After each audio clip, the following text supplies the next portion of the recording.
Byron Hale thought he understood duty. Ride west, marry a stranger, honor a dying man's word. Simple. Clean. Until the veil lifted and he found himself staring at a woman who looked like she could buy and sell him twice over before breakfast. Valeria Sheng wasn't waiting for rescue.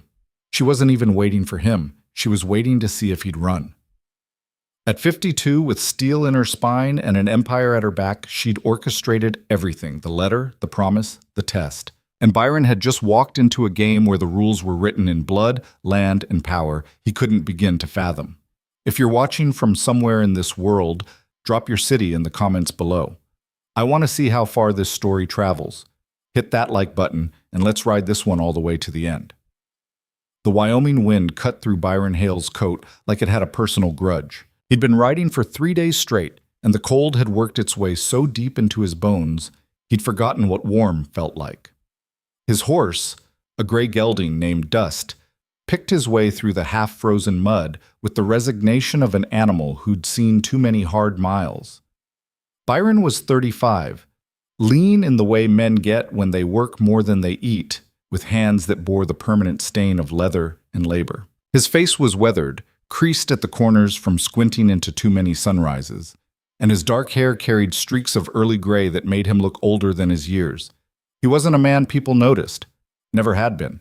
That suited him fine. The letter was folded in his shirt pocket, pressed against his ribs. He'd read it so many times, the creases had worn soft as cloth. Come west. Honor the agreement. A marriage has been arranged. It was signed by a man named Thomas Sheng, someone his father had known decades ago in a life Byron barely remembered. His father had made a promise, apparently. One of those binding handshake over whiskey types of promises that men made when they thought the world worked on honor alone. Byron's father had been dead for 2 years. The promise remained. So here he was, riding toward a town called Mercer's Bend, Montana Territory, to marry a woman he'd never met. The arrangement was simple enough. She needed a husband, he needed land, and a fresh start. Practical, straightforward. The kind of transaction that made sense on the frontier, where survival mattered more than sentiment. He'd expected someone plain, maybe a widow past her prime, struggling to hold on to a small homestead, someone who needed a strong back and didn't ask questions. Mercer's Bend came into view as the sun dropped low, painting everything in shades of rust and shadow. It was bigger than he'd expected, a main street lined with storefronts, a hotel, a land office, even a small opera house that looked wildly out of place. This wasn't some hardscrabble outpost. This was a town with money. Byron felt the first flutter of unease. He found the church easily enough. It sat on a hill overlooking the town, white-painted and tidy, with a small crowd gathered outside. Too many people for a quiet frontier wedding. Byron dismounted, his legs stiff, and tied Dust to the rail. A few heads turned his way. Eyes measured him, then dismissed him just as quickly. He didn't belong here. He could feel it in the weight of their stares. A man in a dark suit approached, older, with silver hair and the kind of bearing that came from a lifetime of giving orders. Byron Hale? That's right. The man extended a hand. Samuel Cortland. I'm the family attorney. Mrs. Sheng is inside. Mrs. Sheng? The bride, Cortland said, as if that explained anything. His expression gave nothing away. Shall we? Byron followed him up the steps and through the heavy wooden doors. The interior was dim, lit by candles that threw long shadows across the pews. A small group had gathered near the front, maybe 20 people, all dressed too well for a simple ceremony. They turned as Byron entered, and the murmur of conversation died. At the altar stood a woman. Byron stopped walking. She wasn't old, not the way he'd imagined, but she wasn't young either, early 50s maybe, with dark hair pinned back in a style that was elegant without trying to be. She wore a deep green dress that looked expensive, tailored to fit a frame that was tall and solid, not delicate, not fragile. Her shoulders were broad, her posture military straight, and her eyes, sharp, dark, unblinking, fixed on him with the kind of focus that made his stomach drop. She wasn't nervous. She wasn't shy. She looked like she was deciding whether or not he was worth her time. Byron forced himself to move forward. His boots echoed too loud on the wooden floor. When he reached the front, the woman extended her hand. Not to be kissed, to be shaken.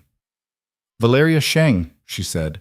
Her voice was low, controlled, with an edge that suggested she didn't waste words. "Byron Hale." His hand swallowed hers, but her grip was firm, steady. "You came," she said. It wasn't a question. It was an observation. "I gave my word." "So you did." Her gaze held his for a moment longer, then released. She turned to the minister, a thin man with nervous hands. "Let's proceed." The ceremony was brief, efficient. There were no vows about love or cherishing. The minister read from a well-worn book, stumbling over a few words, while Byron stood stiffly beside a woman he didn't know and tried to make sense of what was happening. When it came time to speak, he said, "I do," because that's what the letter had promised he would do. Valeria's voice didn't waver once. When it was over, she turned to him. "We'll speak privately. Follow me." She didn't wait for a response. She simply walked past him, through a side door that led into a small room behind the church. Byron glanced at Cortland, who nodded once, then followed. The room was plain: a desk, 2 chairs, a single window that looked out over the hills. Valeria moved to the desk and poured 2 glasses of whiskey from a crystal decanter. She handed one to Byron without asking if he wanted it. "Sit." He sat. Valeria remained standing, one hand resting on the back of the empty chair. "You don't know who I am." "No, ma'am." "But you came anyway." "I keep my word." "Even when it's not your word to keep?" Byron frowned. "My father made a promise to Thomas Sheng. I honored it." "Thomas is dead," Valeria said flatly. "He died 3 months ago." Heart gave out. "This marriage was his idea, not mine." Byron's hand tightened around the glass. "Then why go through with it?" "Because I wanted to see if you would." The room went quiet. Outside, the wind rattled the window frame. "You came here with nothing," Valeria continued. "No land, no money, no prospects. The letter didn't tell you who I was or what you'd be walking into. It just told you to show up, and you did. What was I supposed to do?" "Run." Her gaze sharpened. "Most men would have. Most men would have seen a piece of paper from a dead stranger and burned it, but you didn't." Byron met her eyes. "What do you want from me?"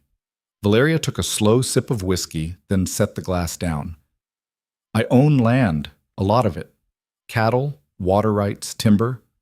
My late husband built an empire, and when he died, it became mine. 12,000 acres, 500 head of cattle, contracts with the railroad. Mercer's Bend exists because of what we built."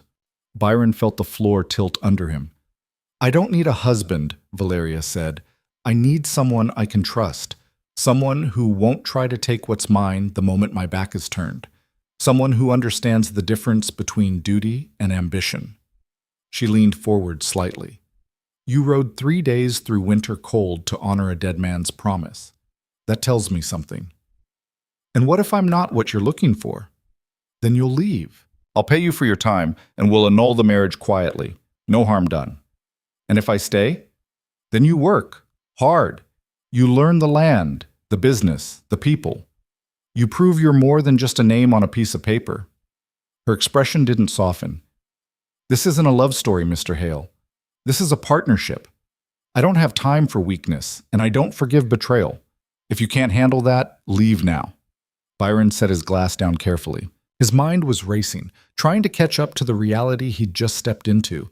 He'd expected a quiet life on a small homestead. Instead, he was sitting across from a woman who controlled more land than he'd ever seen, who spoke like a general briefing a soldier, who looked at him like he was a risk she hadn't decided to take yet. He should leave. Walk out that door, ride back the way he came, forget this whole thing. But something stopped him. Maybe it was the fact that she hadn't lied to him, hadn't tried to charm him or manipulate him.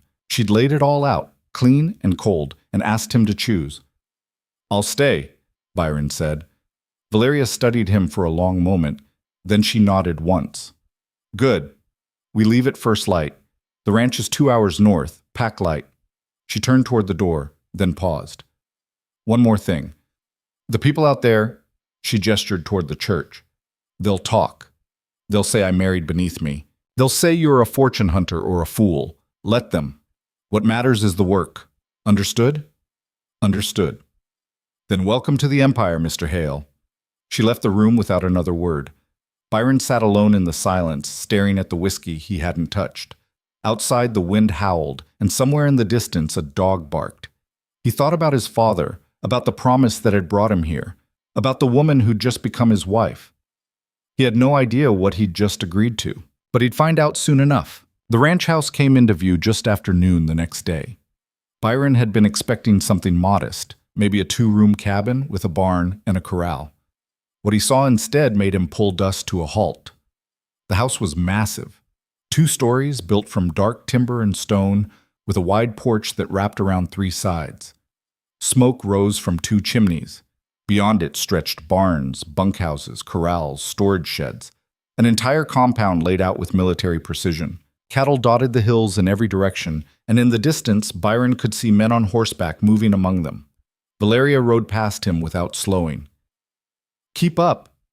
They dismounted in front of the main house. A man emerged from the barn, tall, broad-shouldered, maybe 40, with a scar running through one eyebrow. He looked Byron over with the kind of slow, deliberate assessment a man gives to something he doesn't trust yet. "This is Cole Ferris," Valeria said. "He runs the day-to-day operations, foreman. Cole, this is Byron Hale, my husband." Cole's expression didn't change. "Ma'am." "Get him settled in the south guest room. Show him the property tomorrow. I want him to understand what we're working with." "Yes, ma'am." Valeria turned to Byron.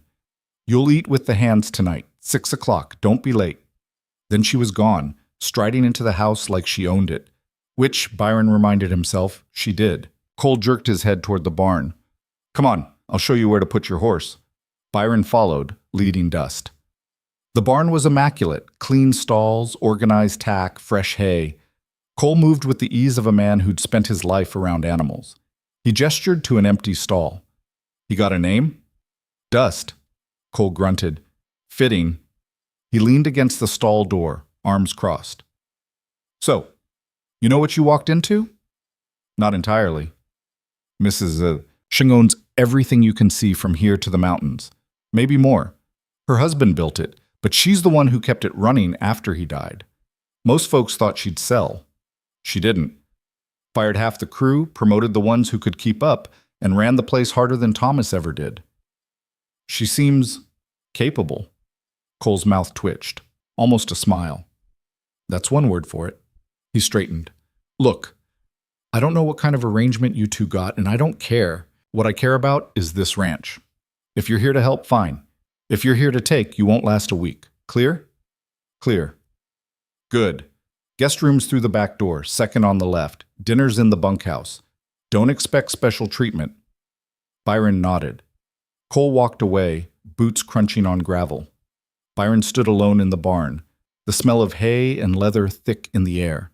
Through the open door he could see the main house, its windows glowing faintly in the afternoon light. He thought about Valeria's words. This isn't a love story. This is a partnership. He unsaddled Dust, his hands moving through the familiar motions. Whatever he'd gotten himself into, there was no turning back now. Dinner was served in the bunkhouse, a long, low building with rough-hewn tables and benches.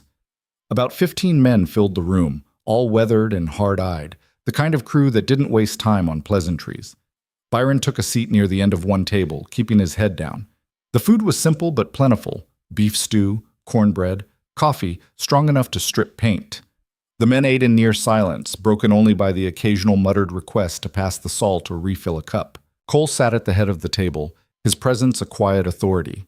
Halfway through the meal, he spoke without looking up. "This is Byron Hale.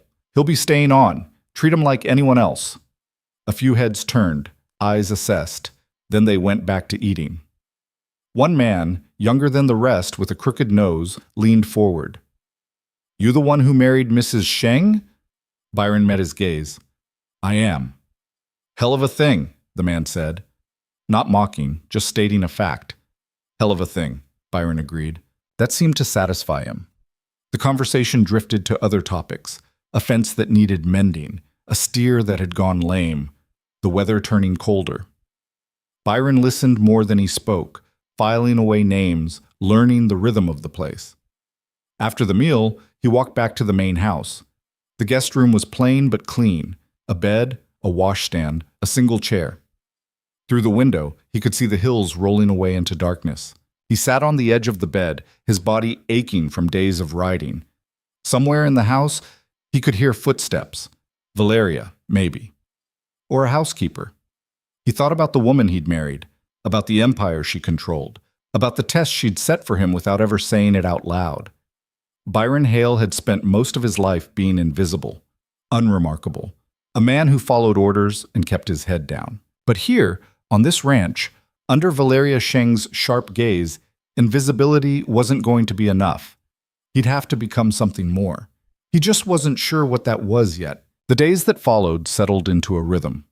Cole put Byron to work immediately, mending fences, checking cattle, hauling feed. The work was hard, relentless, the kind that left a man too tired to think by the time the sun went down. Byron didn't complain. He'd spent his life working, and this was no different. Except it was. Every task felt like a test.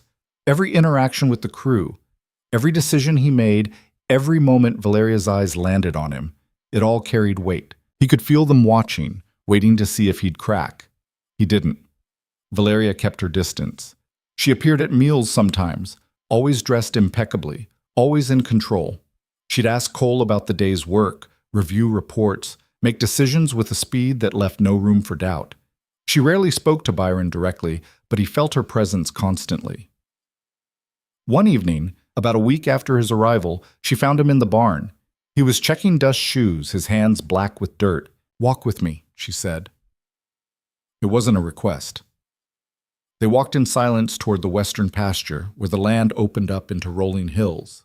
The sunset was bleeding across the sky, turning everything red and gold. Valeria stopped at a fence line and rested one hand on the post. "Cole says you're keeping up." "I'm trying." Trying isn't the same as succeeding. Byron didn't answer. He'd learned that Valeria didn't speak just to fill silence. If she had something to say, she'd say it. "This land," she said finally, her gaze fixed on the horizon, "it's not just dirt and grass. It's water. And water is power.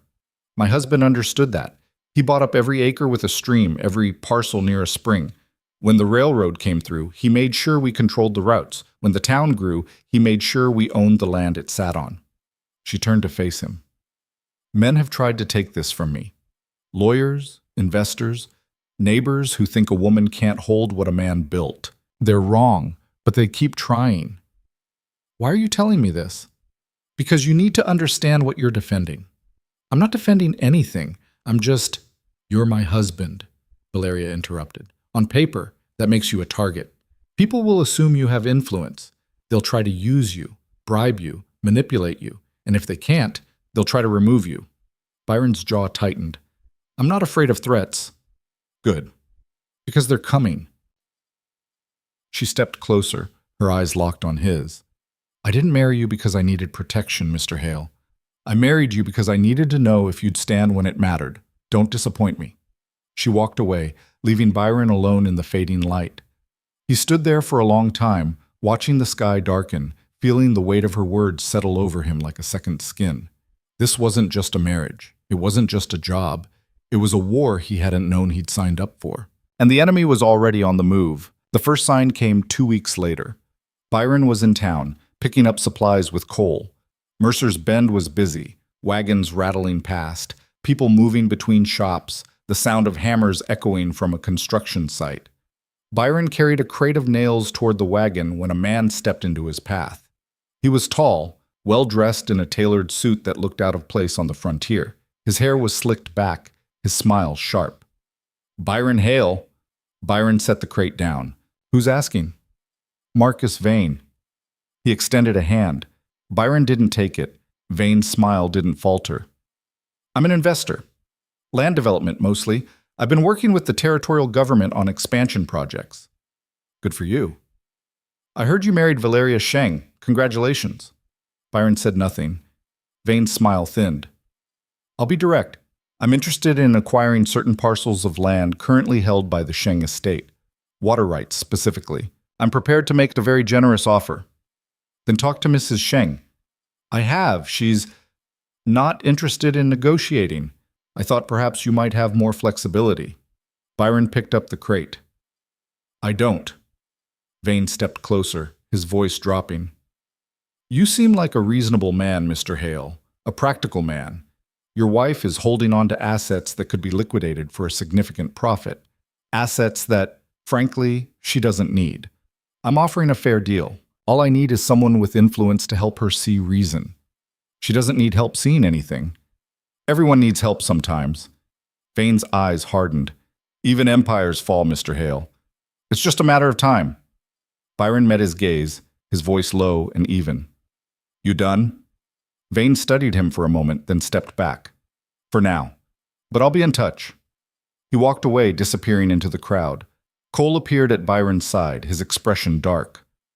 What did he want? To buy land. Or intimidate us. Maybe both. Cole spat into the dust. Vane's been sniffing around for months. Mrs. Sheng told him to go to hell. Guess he's trying a new angle. Byron loaded the crate into the wagon. He's not going to stop. No, Cole agreed. He's not. They rode back to the ranch in silence, the weight of the conversation hanging between them. That night, Byron told Valeria what had happened. She listened without interruption, her face unreadable. When he finished, she poured herself a glass of whiskey and sat back in her chair. Vane's been circling for a while, she said. He wants the water rights to the northern parcels. With those, he could control half the valley, force smaller ranchers to pay for access or sell to him outright. Why not just sell? If the price is good, because it's not about money. Her voice was sharp. It's about control. If I sell to Vane, I lose leverage. The ranch becomes vulnerable. And once you start giving ground, you never stop. Byron nodded slowly. So what do we do? Valeria looked at him, something shifting in her expression. Not softness, but maybe acknowledgement. We hold, she said, and we prepare, because Vane doesn't make offers. He makes moves, and his next one is coming. She stood, setting her glass down. Get some rest, Mr. Hale. Tomorrow we start fortifying. Byron watched her leave, then sat alone in the quiet. The war had begun, and he was in the middle of it. Fortifying turned out to mean something different than Byron expected. The next morning, Valeria gathered the crew in front of the main house. All 15 hands stood in a loose semicircle, hats in hand, breath misting in the cold air. Cole stood to Valeria's right, arms crossed. Byron stood slightly behind them both, still uncertain of his place in the hierarchy. Valeria didn't raise her voice. She didn't need to. Some of you have heard rumors about Marcus Vane, she said. For those who haven't, he's an investor from back east who wants to buy land we're not selling. He's made offers. I've refused them. Now he's going to try other methods. A few men shifted their weight. One spat into the dirt. I need eyes on the property lines, Valeria continued, especially the northern parcels near Crane Creek. If you see surveyors, lawyers, anyone who doesn't belong, you report it to Cole immediately. Don't engage, don't threaten. Just watch and report. What if they try to jump a claim? One of the older hands asked. They won't get that far, Valeria said flatly. But if they do, we handle it legally. I'm not giving Vane an excuse to bring the law down on us. Understood? Murmurs of agreement rippled through the group. Good. Cole will assign patrol routes. Stay sharp. She turned and walked back into the house without another word. The crew dispersed, already discussing assignments in low voices. Byron started to follow Cole when Valeria's voice stopped him. Mr. Hale, my office. He changed direction. The office was on the second floor, overlooking the front pasture. It was larger than Byron's entire cabin back in Wyoming had been. A heavy desk dominated the center, covered in ledgers, maps, and correspondence. Bookshelves lined two walls, packed with volumes on land law, cattle management, territorial history. A large map of Montana territory hung behind the desk, marked with colored pins. Valeria stood at the window, hands clasped behind her back. Close the door. Byron did. She turned to face him, her expression unreadable. You handled Vane well yesterday. Didn't give him anything to work with. I told you I'd stay. That means I'm not helping him. Words are easy, Mr. Hale.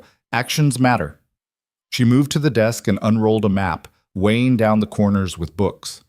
This is our land. Every parcel, every water source, every access route. I need you to know it as well as I do." Byron stepped closer. The map was detailed, hand-drawn, with notations in tight script along the margins. Red pins marked water sources. Blue pins marked property boundaries. Black pins marked weak points, Valeria said, following his gaze. Places where our claim is vulnerable, either because the deed is old, the surveying is questionable, or the land sits in a legal gray area. Thomas was meticulous, but even he couldn't lock down everything perfectly. "How many weak points?" "7. The worst is here." She pointed to a section along Crane Creek. 500 acres with disputed water rights. The original deed dates back to a territorial grant in 1867. Thomas bought it from a man named Harlan Cross, who claimed he'd inherited it from a trapper. Problem is, there's no clear documentation linking Cross to the trapper. Just a bill of sale and a handshake. Is it legitimate? Probably, but probably doesn't hold up in court if someone challenges it. Valeria's finger moved to another pin. Vane knows this. He's been buying up old claims, paying people to dig through records, looking for cracks he can exploit. If he finds one big enough, he'll file a challenge. And if he wins, he doesn't just get 500 acres. He gets the water rights, which means he controls access for every rancher downstream. Byron studied the map, the pieces clicking into place. So this isn't about your land. It's about controlling the whole valley. Now you're learning. What do we do? Valeria rolled up the map. We shore up our documentation. Cortland is already working on it, tracking down witnesses, finding old records, anything that strengthens our claim. But that's defensive. What we need is offense. Meaning? Meaning we find out what Vane is really planning, who he's working with, what other properties he's targeting, and we stay 2 steps ahead. She looked at him directly. I need someone who can move through town without drawing attention, someone people don't know yet, someone who can listen. Byron understood. You want me to gather information. I want you to be useful. Her tone wasn't harsh, just factual. You're not a rancher, you're not a lawyer, but you're smart enough not to get yourself killed, and you're unknown enough that people might talk around you. Cole is too recognizable, Cortland is too official, but you, she paused, you're just the man who married Valeria Sheng. People will underestimate you. And if they don't, then you'll learn fast. She moved toward the door. Start in town, the land office, the saloon, the hotel. Keep your ears open. Report back to me, no one else, not even Cole. Byron nodded slowly. When do I start? Tomorrow. She opened the door, then glanced back. One more thing. Vane is dangerous, but he's not stupid. He won't move against us directly. He'll use proxies, intermediaries, people who owe him favors. Trust no one, especially not someone offering help. Understood. Valeria left him standing in the hallway. Byron walked back downstairs, his mind working through what she'd just asked him to do. He'd never been a spy, never been good at subtlety, but he understood desperation, and he understood that Valeria wouldn't have asked if she had another option. He found Cole in the barn, checking tack. She give you an assignment? Cole asked without looking up. Something like that. Cole grunted. Word of advice. When Mrs. Sheng asks you to do something, she's already thought through every angle. Don't try to improvise. Just do what she says and report back. You always follow her orders without question? Cole finally looked at him, his scarred eyebrow lifting slightly. I'm still alive, aren't I? Fair point. Byron spent the rest of the day riding the northern property line with 2 of the hands, a man named Garrett and a younger one called Pine. They checked fences, looked for signs of trespass, and discussed the best routes for patrols. Garrett was taciturn, speaking only when necessary. Pine talked enough for both of them. Mrs. Sheng don't mess around, Pine said as they rode along Crane Creek. When Mr. Thomas died, half the crew thought she'd sell. Other half thought she'd marry some slick businessman from Denver and let him run things. She fired the half that thought she'd sell and kept the rest of us on a short leash. First year was brutal. She cut every unnecessary expense, renegotiated every contract, and personally reviewed every head of cattle we sold.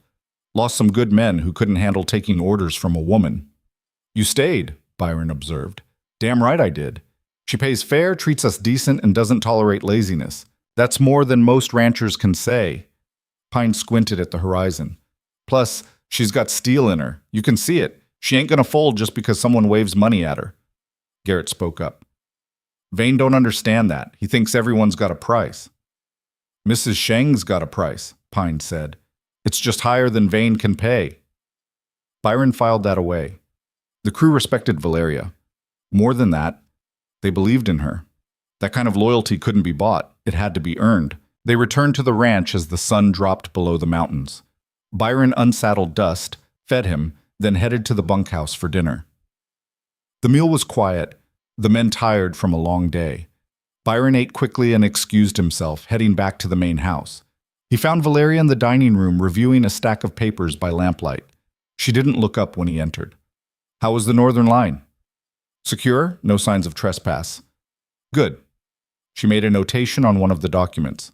You leave for town at first light. Take the gray mare. She's less recognizable than your gelding. Start at the land office. Clerk there is a man named Virgil Stokes. He's chatty if you buy him a drink. What am I asking about? Recent filings. Any new claims near our property? Listen for names you don't recognize. She finally looked up. And stay away from the Silver Dollar Saloon. That's where Vane's men drink. How do you know? Because I pay attention, Mr. Hale. She returned to her papers. Get some rest. Tomorrow's going to be long. Byron left her there, bent over her work, the lamplight casting shadows across her face. He climbed the stairs to his room and lay down without undressing. Sleep didn't come easy. His mind kept circling back to the map, the black pins, the way Valeria had looked at him when she said trust no one. He'd been on the ranch less than a month, and already he was tangled in something far more complicated than a simple marriage arrangement. But he'd made a choice, and he didn't back away from choices once they were made. Morning came cold and gray. Byron dressed quickly, grabbed coffee and bread from the kitchen, and saddled the gray mare Valeria had mentioned. She was a steady animal, calm and unremarkable, perfect for blending in. The ride to Mercer's Bend took just over an hour. The town was waking up as he arrived, shopkeepers opening shutters, freight wagons rumbling down the main street. Byron tied the mare outside the land office and stepped inside. The office was small, cramped, smelling of old paper and ink. A man sat behind a cluttered desk, middle-aged, balding, with ink-stained fingers. He looked up as Byron entered. Help you? Virgil Stokes? That's me. Byron extended a hand. Byron Hale. I'm new to the area, looking to understand the local land situation. Virgil shook his hand, his grip limp. You a buyer? Maybe. Just getting a sense of what's available. Virgil's eyes narrowed slightly. You married to Valeria Sheng? Word traveled fast. I am. Then you ain't buying land. You already got more than most folks see in a lifetime. Virgil leaned back in his chair. What do you really want? Byron decided on honesty. Partial honesty, anyway. My wife mentioned there's been some activity lately. New claims, disputes. I'm trying to understand the landscape. Virgil studied him for a long moment, then shrugged. Ain't no secret. Marcus Vane's been filing claims all over the valley. Bought up 3 old homesteads last month, 2 more the month before. Most of them are small parcels, but they're positioned strategic-like. Near water, near roads. He building something? Don't know. Don't ask. Virgil shuffled some papers. But I'll tell you this. Vane's got lawyers. Good ones. They come in here with documentation so tight I can't find a single flaw. Whatever he's doing it legal. What about disputes? Any challenges filed recently? Virgil hesitated. There's talk, nothing official yet, but word is Vane's got his eye on some of the older claims, ones with shaky documentation. Like the Crane Creek parcels? Virgil's expression closed off. I don't speculate, Mr. Hale. I just filed the paperwork. Byron nodded. He'd pushed as far as he could. Appreciate your time. He left the office and walked down the street toward the general store. The morning crowd was thickening, women shopping, men discussing business on corners. Byron moved through them carefully, listening to fragments of conversation. Near the hotel, he heard Vane's name mentioned. 2 men stood outside, smoking cigars, well-dressed in a way that marked them as outsiders. Told him the northern section's vulnerable, just needs the right pressure. Shung woman won't budge. She's got more pride than sense. Byron kept walking, filing it away. He spent the rest of the morning drifting through town, stopping at the blacksmith, the feed store, the small cafe near the edge of town. Everywhere he went, he listened. Most of what he heard was gossip, useless. But occasionally, something useful surfaced. Vane had been meeting with the territorial surveyor. Vane had hired a Denver law firm. Vane had been asking questions about water rights legislation pending in the territorial legislature. Piece by piece, a picture formed. By noon, Byron was ready to head back. He stopped at the cafe for a quick meal, stew and cornbread, and was halfway through when a man slid into the seat across from him. Byron looked up. The man was in his 40s, lean, with sharp features and cold eyes. He wore a gun low on his hip, the kind of positioning that said he knew how to use it. Byron Hale? Who's asking? Name's Kane. I work for Mr. Vane. Byron set down his spoon. I've got nothing to say to Vane. Relax. I'm not here to threaten you. Kane leaned back, hands visible on the table. Just here to deliver a message. I'm listening. Mr. Vane respects your wife's position. He understands she's protective of her assets, but he wants you to know that his offer is generous. More than generous. And it won't stay on the table forever. She's not interested. Maybe, but you might be. Kane's eyes glinted. You're a working man, Hale. You know what it's like to scrape by. Your wife's sitting on a fortune and she's too stubborn to realize it. You could walk away from this with enough money to start fresh anywhere you want. No strings, no obligations. Byron met his gaze evenly. I'm not for sale.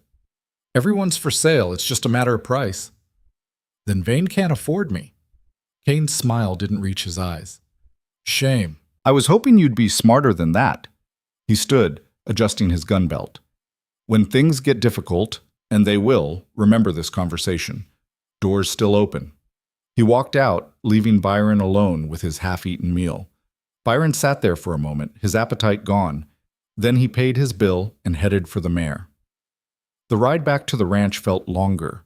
The weight of the morning pressed on him.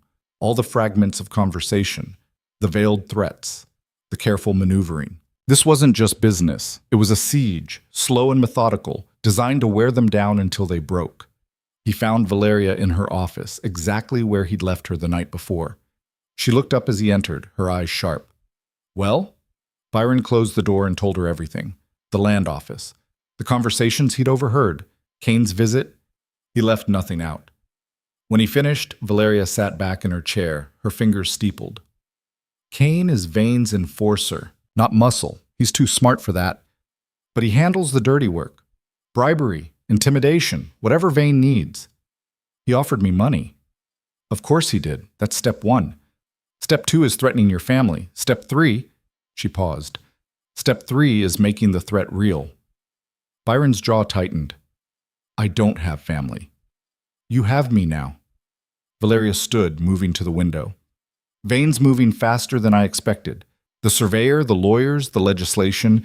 He's building a case. If he can get the territorial government to review water rights assignments, he can challenge our claim through legal channels. And if the law's on his side, we'll have a harder fight. Can Cortland stop it? He's trying, but lawyers are expensive and legal battles take time we might not have. She turned to face him.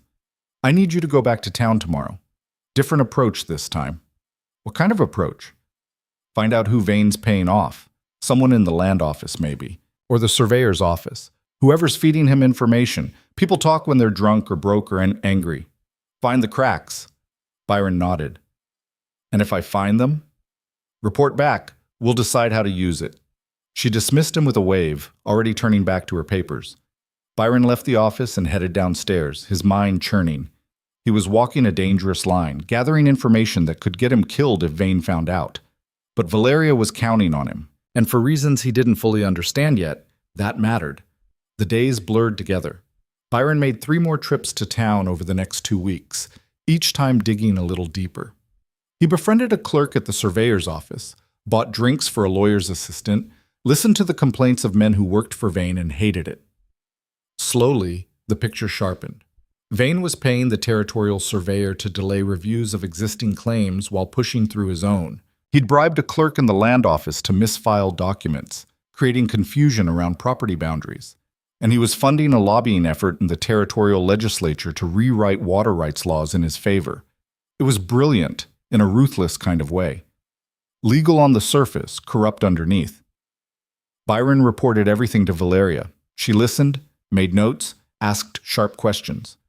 Sometimes Cole was present, sometimes Cortland, but most of the time it was just the two of them, bent over maps and documents, strategizing like generals planning a campaign. One night, after a particularly long session, Valeria poured them both whiskey. She handed Byron a glass and sat across from him, her posture finally relaxing. "You're better at this than I expected," she said. "At what? Spying?" "At thinking ahead, at seeing the patterns." She took a sip. Most men would have walked in, asked direct questions, and gotten themselves noticed. You've been subtle. I've been lucky. Luck is preparation meeting opportunity. She set her glass down. You've earned your place here, Mr. Hale. I want you to know that. It was the closest thing to praise Byron had ever heard from her.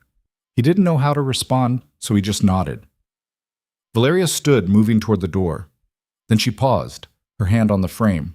My husband used to say that land is everything. I didn't understand what he meant at first. I thought he was talking about wealth. But he wasn't. He was talking about legacy, about building something that outlasts you. She looked back at him, her expression unreadable. I'm not trying to get rich, Byron. I'm trying to protect what Thomas built, what we built together, and now what you and I are building. Don't forget that. She left before he could answer. Byron sat alone in this quiet, staring at the amber liquid in his glass. He thought about legacy, about duty, about the woman who'd tested him, challenged him, and somehow made him want to be more than he'd ever been. He drained the glass and headed to bed, knowing tomorrow would bring another fight. Because with Marcus Vane circling, the war was just beginning. The storm broke 3 weeks later, but not the way Byron expected. He was in the barn, repairing a saddle cinch, when Cole burst through the door. The foreman's face was tight, his jaw working like he was chewing on something bitter. We got a problem. North fence line. Byron dropped the leather and followed him outside. 4 horses stood saddled and ready. Garrett and Pine were already mounted, their expressions grim. Cole swung into his saddle without a word, and Byron did the same. They rode hard, covering the 2 miles to Crane Creek in less than 20 minutes. When they crested the ridge, Byron saw what had brought Cole running. A survey crew. 6 men, maybe 7, with equipment set up along the creek bed. Stakes driven into the ground, red flags marking intervals. One man stood apart from the others, dressed too well for field work, holding what looked like legal documents.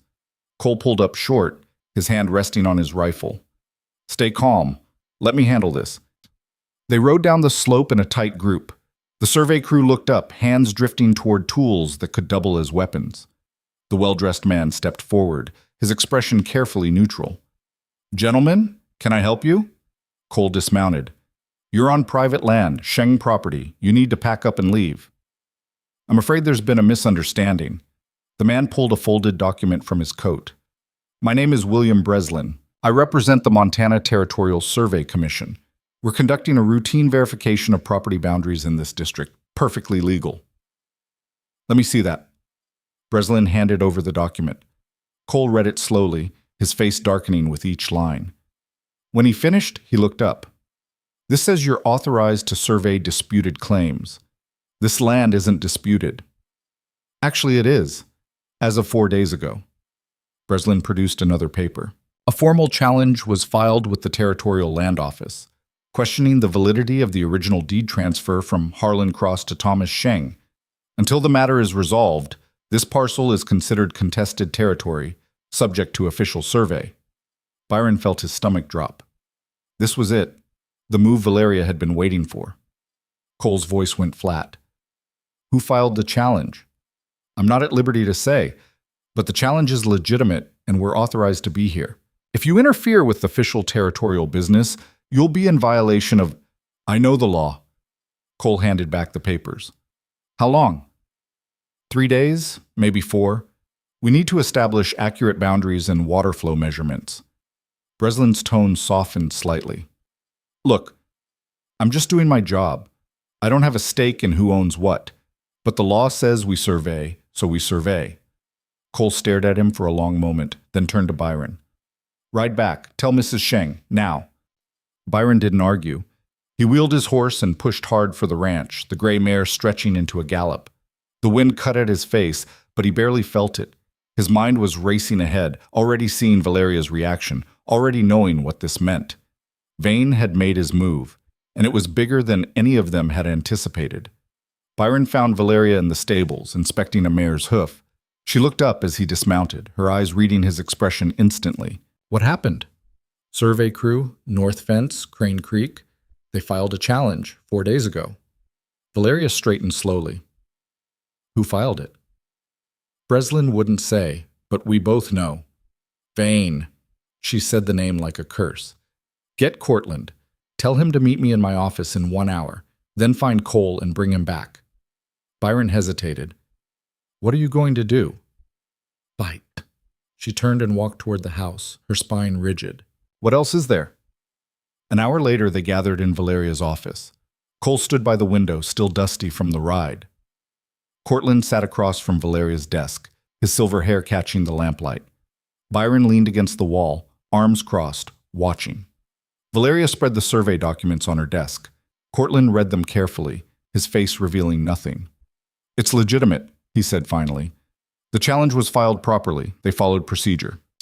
Can we stop it? Not the survey.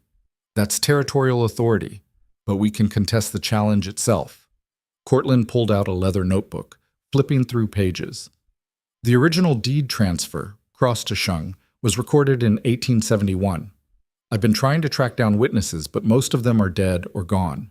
The bill of sale exists, but without corroborating evidence, it's vulnerable. What about the Trapper Cross inherited from? That's the problem. No one knows his real name. Records from that era are spotty at best. Cross claimed the man was called Old Dutch, but there's no legal document with that name, just stories. Valeria's jaw tightened. So we have a bill of sale with no clear chain of title. Essentially, yes. And if the survey determines the boundaries are different from what we claimed, then we lose the 500 acres. And more importantly, we lose the water rights. Cortland closed his notebook. Vane's strategy is sound. He's not trying to steal the land outright. He's creating enough legal ambiguity that a territorial judge will have to rule on it, and judges tend to side with whoever has the strongest documentation. Which Vane has. Which Vane has. The room went quiet. Byron could hear the clock ticking on the mantel, the wind rattling the windows. Valeria stared at the map on the wall, her expression unreadable. What if we find the trapper? Byron said suddenly. 3 heads turned toward him. Old Dutch, Byron continued. Someone has to remember him. People don't just disappear. He lived in this territory, probably traded in town, maybe had friends. Someone knows who he was. Cortland shook his head. That was 50 years ago, Byron. Anyone who knew him would be old, not necessarily dead. Byron pushed off the wall. I've spent the last month talking to people in town. There are men in their 70s, 80s, who've been here since the beginning. Trappers, prospectors, original settlers. Someone might remember. Valeria turned from the map. It's a long shot. Better than sitting here waiting for Vane to bury us in paperwork, Cole spoke up. Kid's right. We can't win this plane defense. We need something Vane doesn't expect. Valeria studied Byron for a long moment, something shifting in her eyes. Then she nodded. You have 3 days? That's how long the survey will take. Find me something I can use. Byron left the office before she could change her mind. He saddled the gray mare again, ignoring the ache in his legs, and rode back to Mercer's Bend. The sun was dropping toward the mountains, painting everything in shades of copper and shadow. He started at the saloon, not the Silver Dollar where Vane's men drank, but a smaller place on the edge of town called the Brass Rail. The bartender was a man named Lewis, French-Canadian, who'd been pouring drinks in Montana since before statehood was even discussed. Byron ordered whiskey and slid a coin across the bar. I'm looking for information about an old trapper. Went by the name Old Dutch. Would have been active in the 1860s, maybe earlier. Lewis poured the drink, his movements unhurried. Old Dutch. That's a name I haven't heard in a while. Byron's pulse quickened. You knew him? Not personally, but I knew men who did. Dutch was a legend back then. Lived up in the high country, trapped beaver and marten. They said he could track anything, survive on nothing. Lewis wiped down the bar. Why you asking? Trying to verify a land claim, need to prove he existed. Lewis grunted. He existed all right. Question is whether anyone can prove it legally. He thought for a moment. There's a man named Ezra Blackwell, lives about 5 miles north of town, up near Willow Springs. He's got to be 90 if he's a day. Came out here in the 50s as a prospector. If anyone remembers Old Dutch, it'd be him. Byron finished his drink and left a generous tip. Appreciate it. One more thing, Lewis called after him. Ezra, don't talk to just anybody. You want information? Bring him tobacco. Good tobacco, not the cheap stuff. Byron stopped at the general store, bought a tin of premium tobacco, and rode north as the last light faded from the sky. The trail to Willow Springs was narrow, winding through pine forest and rocky outcroppings. By the time he found the cabin, full dark had settled. A lamp burned in the window. Byron dismounted and approached carefully, making enough noise to announce himself. The door opened before he could knock. The man standing in the doorway was ancient, bent with age, his face a map of wrinkles. But his eyes were sharp, clear, taking Byron's measure in a single glance. You lost? No, sir. I'm looking for Ezra Blackwell. You found him. What do you want? Byron held up the tobacco tin. I'm hoping to trade this for some conversation. Ezra's eyes flicked to the tin, then back to Byron's face. About what? A man called Old Dutch, trapper, worked this territory in the 1860s. Something shifted in Ezra's expression. Not quite a smile, but close. Come in, but wipe your boots. The cabin was small, neat, warmed by a fire in the stone hearth. Ezra settled into a chair that looked older than he was and gestured for Byron to sit on a stool by the fire. Byron handed him the tobacco. Ezra opened it, sniffed, and nodded approvingly. Good stuff, better than I expected. He packed a pipe and lit it, the smoke curling toward the ceiling. So, Dutch. Now there's a name I haven't thought about in years. Did you know him? Know him? Hell, I partnered with him for a season, winter of '63. We ran a trap line together up near the Bitterroot. Damn near froze to death, but we pulled out a fortune in pelts. Ezra's eyes went distant, remembering. Dutch was the best woodsman I ever met. Could read sign like it was printed in a book. But he wasn't much for people. Kept to himself mostly. Do you know his real name? Ezra puffed on his pipe. Dutchman. That's what he told me. Said he came from New York originally, way back. Left after some trouble. Never said what kind. What about his claim, the land near Crane Creek? Oh, he had a claim all right. Built a cabin up there. Trapped the creek for years. But Dutch wasn't interested in ownership. He just lived there. When the land office started keeping records, he didn't bother registering anything. Figured the land was his by right of being there first. Did he ever sell it? Not sell exactly, but I know he passed it on to someone, young fellow named Harlan Cross. Dutch took a liking to him, taught him to trap. When Dutch got too old to work the line, he told Cross the land was his. Simple as that. Byron leaned forward. When was this? Late 60s, maybe 68, 69. Cross worked that claim for a few years, then sold it off and moved to California. I heard he made good money on it. Would you be willing to testify to that? In front of a judge? Ezra's eyes narrowed. This about the Shung land? It is. Figured. Heard there was some dispute brewing. Ezra pulled on his pipe, thinking. What's in it for me? What do you want? Nothing. I'm too old to care about money. He studied Byron through the smoke. But I don't like bullies. And from what I hear, this vain fellow is trying to steal land that ain't his. If you're fighting him, I'll help. Byron extended his hand. Thank you. Ezra shook it, his grip surprisingly strong. Don't thank me yet. Judges are tricky. But at least you'll have a witness who remembers. Byron rode back to the ranch under a sky full of stars, hope burning in his chest for the first time in days. He found Valeria still awake, sitting in the main room with a glass of whiskey and a stack of ledgers. She looked up as he entered. Well? I found someone. Ezra Blackwell. He knew Old Dutch personally, witnessed the transfer to Cross. He's willing to testify. Valeria set down her glass slowly. How credible is he? 90 years old, sharp as a knife, no reason to lie. He hates Vane on principle. A ghost of a smile touched Valeria's lips. Get Cortland up here first thing tomorrow. We need a deposition before the survey's finished. Byron nodded, exhaustion finally catching up with him. But before he could leave, Valeria spoke again. You did well, Byron.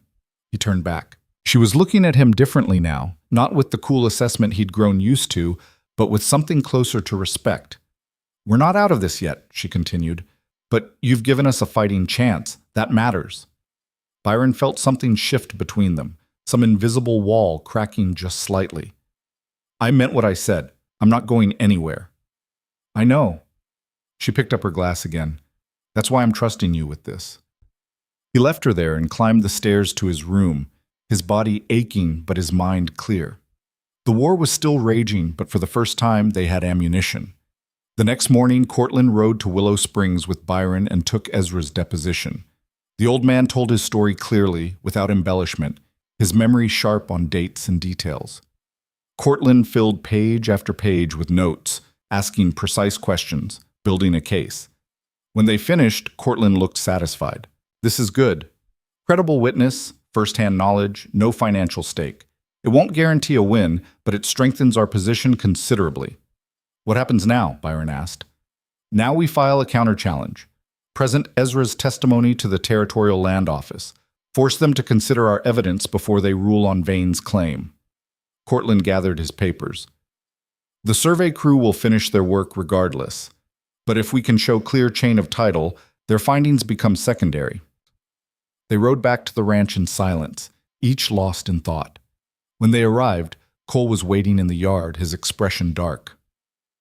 "Trouble?" Byron asked. "Maybe. One of the survey crew was asking questions, not about the land, about Mrs. Sheng. Her finances, her contracts, who she deals with, felt wrong." Cortland frowned. "Vane's looking for leverage. Financial or personal, doesn't matter. He wants something he can use to force a settlement." "He won't find anything," Byron said. "Valeria runs a tight operation." "Everyone has vulnerabilities," Cortland replied. "The trick is keeping them hidden." That night Byron couldn't sleep. He kept thinking about Kane, about Vane's veiled threats, about the slow, methodical way their enemies were tightening the noose. This wasn't just a legal battle. It was psychological warfare, designed to exhaust them, make them doubt, wear them down until they made a mistake. He got up and walked downstairs, intending to get water from the kitchen, but he saw lamplight under Valeria's office door and knocked softly. "Come in." She was at her desk, as always, papers spread before her, but this time she looked tired. Actually tired, in a way Byron hadn't seen before. "Can't sleep either?" she asked. "Too much in my head." "Join the club." She gestured to the chair across from her. "Pour yourself a drink if you want." Byron poured whiskey for both of them and sat. For a while, neither spoke. The silence was comfortable, companionable in a way that surprised him. "Thomas used to say that running an empire was like herding cats," Valeria said finally. "Everyone pulling in different directions, everyone convinced their way is best. The trick is making them think it was their idea all along." "You miss him? Every day?" Her voice was quiet. "But missing him doesn't help. The ranch doesn't stop because I'm grieving. The threats don't disappear because I wish they would. So I keep moving forward." Byron took a sip of whiskey. "Why did you really marry me?" Valeria looked at him directly. "Because I needed to know if integrity still existed. If a man could make a promise and keep it, even when it cost him. Thomas believed in that kind of honor. He believed you could measure a man by what he did when no one was watching. And have I measured up? You're still here. That's answer enough." She paused. "I'm not easy to live with, Byron. I know that. I don't soften the truth, I don't make excuses, and I expect the same from everyone around me. Most people can't handle it." "I'm not most people." "No." A hint of a smile crossed her face. "You're not." They sat in the quiet, drinking slowly, the weight of the day settling over them. Byron felt something he couldn't quite name, a sense of belonging, maybe, or purpose. He'd spent his whole life drifting, taking orders, never quite fitting anywhere. But here, in this office, with this formidable woman who demanded everything and gave nothing easily, here he fit. "When this is over," Valeria said, "and we win, because we will win, I want you to take on more responsibility, real responsibility, not just information gathering. I want you to learn the business, the contracts, the deals, the politics, all of it." Byron looked at her, surprised. "Why?" "Because I need a partner, not a foreman, not an employee, a partner. Someone who can think strategically, who understands what we're protecting.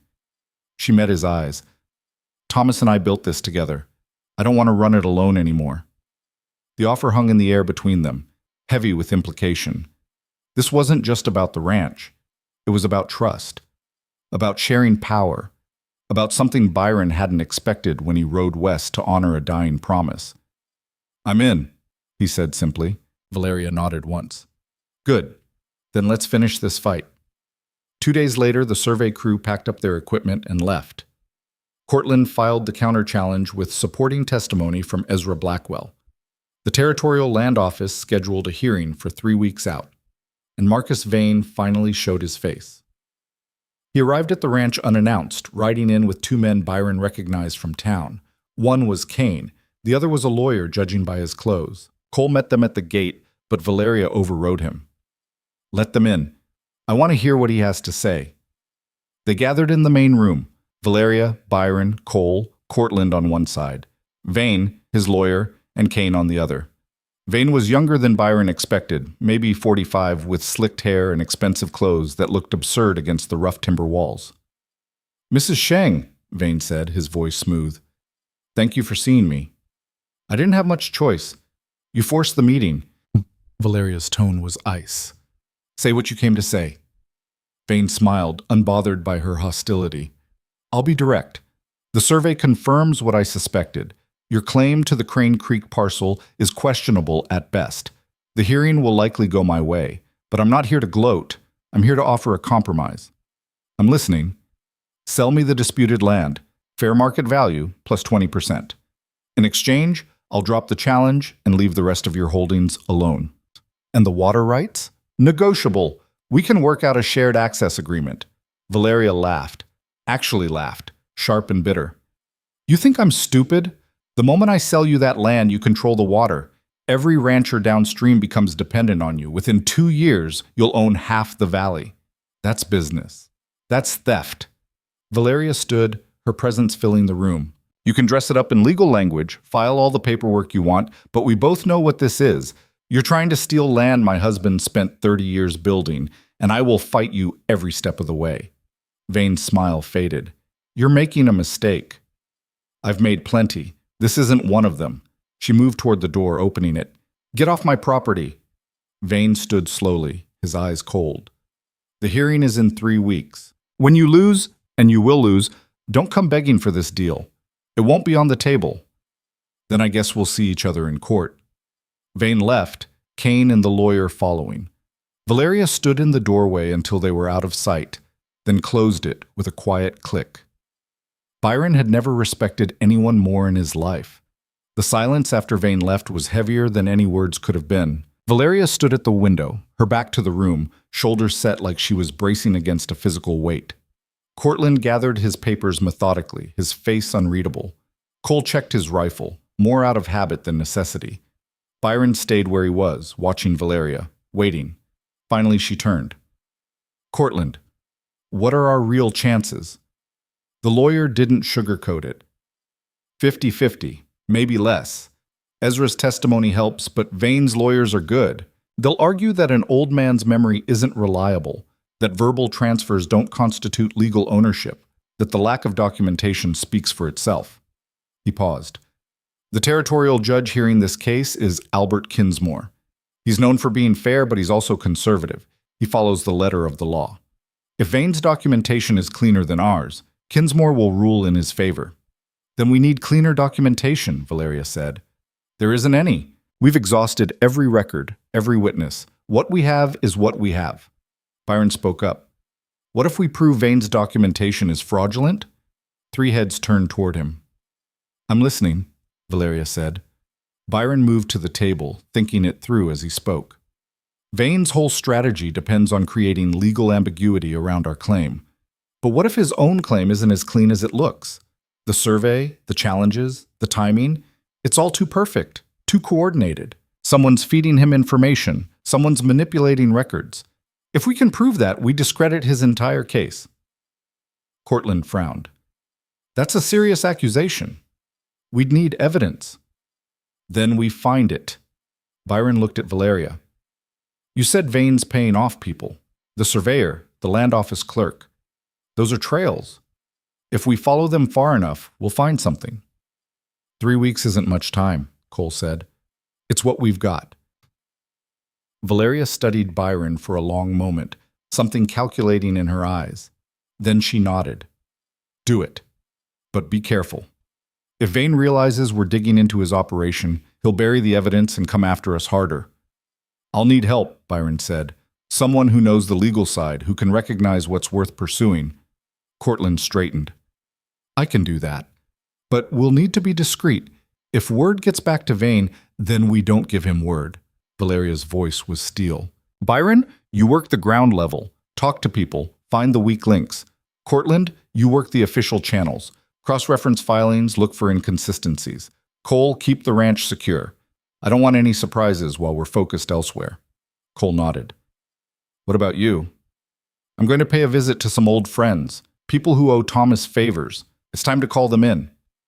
They dispersed with the efficiency of soldiers receiving orders. Byron spent the rest of the day planning his approach, mapping out connections, thinking through angles.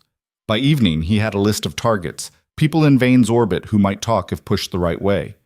He started with the weakest link, a clerk named Donald Pruitt who worked in the Territorial Surveyor's office, the same office that had authorized the Crane Creek survey. Pruitt was young, maybe 25, with gambling debts that everyone in town knew about. Byron found him 2 nights later in a card game at a boarding house on the edge of town. He waited until Pruitt lost badly, then followed him outside. Tough night, Byron said. Pruitt jumped, spinning around. Who are you? Byron Hale. We haven't met. Byron leaned against the wall, keeping his posture casual. I heard you work at the surveyor's office. Pruitt's eyes narrowed. So? So I'm curious about something. How does a routine survey get authorized so quickly? Usually takes weeks, maybe months, but the Crane Creek job went through in days. I don't know what you're talking about. Sure you do. Byron pulled out a roll of bills, let Pruitt see it. I'm not here to cause trouble. I just want information. Who expedited the paperwork? Pruitt licked his lips, eyes on the money. I could lose my job. You're going to lose more than that if your creditors catch up with you. How much do you owe? $50? 100? 73, Pruitt said quietly. Byron peeled off bills, counting them out. 73, plus another 20 for your trouble. All you have to do is tell me who authorized the survey. Pruitt looked around, making sure they were alone. Then he snatched the money. There's a lawyer, works for Vane, name's Henderson. He came in with documents already prepared, signatures already in place. All I had to do was file them and backdate the authorization to make it look routine. You falsified official records? I stamped papers, that's all. Henderson said it was legal, just cutting through bureaucracy. Pruitt shoved the money in his pocket. But I never saw documentation that clean before. Someone higher up had to be involved. Who? I don't know, but Henderson meets with the territorial surveyor every week, private meetings. That's not normal. Byron filed that away. Anyone else involved? Not that I saw. But Vane's got people everywhere, land office, courthouse, probably the legislature. Pruitt backed toward the door. I told you what I know. We're done. He disappeared inside before Byron could ask anything else. Byron rode back to the ranch, his mind working through the implications. Henderson was the connection point. A lawyer with access to official channels, falsifying documents, meeting regularly with the territorial surveyor. If they could prove that chain, they could unravel Vane's entire operation. He found Cortland in the ranch office, surrounded by ledgers and legal documents. The lawyer looked up, eyes bloodshot from reading by lamplight. Find anything? Byron asked. Maybe. I've been cross-referencing land transfers over the past 2 years. Vane's bought up 17 parcels, all small, all positioned strategically. But here's what's interesting. Cortland pointed to a column of numbers. Every single purchase went through the same lawyer, a man named Gerald Henderson. Byron felt a jolt of recognition. I just heard that name. He's the one who expedited the survey paperwork, bribed a clerk to backdate authorizations. Cortland sat back, processing. Henderson's a known operator, not dirty enough to get disbarred, but he walks the line. If he's coordinating Vane's land acquisitions and manipulating official records, that's a pattern. But proving it is different from knowing it. The clerk will testify. I paid him. Paid testimony is weak. A good lawyer will tear him apart on cross-examination. Cortland rubbed his eyes. We need documentation, something that shows Henderson acting on Vane's behalf in an illegal capacity. Where would that documentation be? Henderson's office, most likely, or Vane's personal files. Cortland looked at Byron meaningfully. Neither of which we have access to. Byron understood what he wasn't saying. They needed evidence that existed in places they couldn't legally reach, which meant they'd have to get creative. What if someone broke into Henderson's office? Byron said carefully. Hypothetically. Hypothetically, that would be illegal. Any evidence obtained that way would be inadmissible in court. Cortland's expression didn't change. But if someone happened to discover information through other means, and that information led us to legitimate evidence, that would be different. Byron nodded slowly. I'll see what I can find out. He left Cortland to his paperwork and went looking for Cole. He found the foreman in the bunkhouse, playing cards with Garrett and Pine. Need to talk, Byron said. Private. Cole tossed his cards down and followed Byron outside. They walked toward the barn, far enough from the bunkhouse that they couldn't be overheard. I need someone who can get into a locked office without leaving traces, Byron said. Cole didn't even blink. When? Soon. Maybe tomorrow night. What are we looking for? Documents. Anything connecting a lawyer named Henderson to Marcus Vane. Contracts, correspondence, payment records. Cole thought for a moment. I know a man. Used to work for the railroad, specializes in getting into places he shouldn't be. He's retired now, lives up near the timber camp, but he owes me a favor. Can he keep his mouth shut? Better than most. Cole pulled out a piece of paper, scribbled an address. Name's Harlan Reed. Tell him I sent you, and tell him if he talks, I'll know. Byron took the paper. This stays between us. Not even Cortland knows the details. Understood.